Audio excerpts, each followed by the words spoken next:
Meron ka bang problema sa dugo? Magbibigay po ako ng sign, baka po nangyayari po sa inyo ito.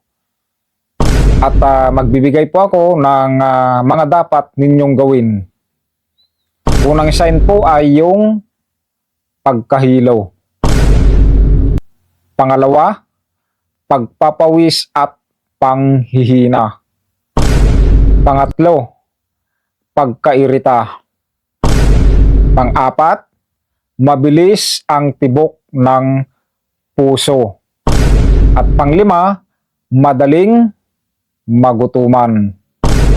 So ito naman po yung dapat ninyong gawin. Una po, suriin ang blood sugar mo. Pangalawa, manatiling kalmado at umupo.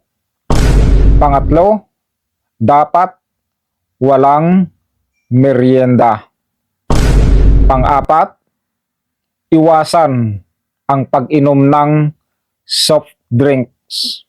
Pumunta sa ER kung nararanasan mo ito. Una, nahihimatay or may seizure.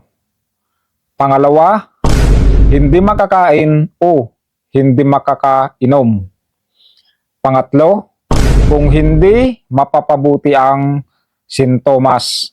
So sana po nakatulong mga kasumar, ingatan po natin ang ating kalusugan dahil ito po ay ating kayamanan.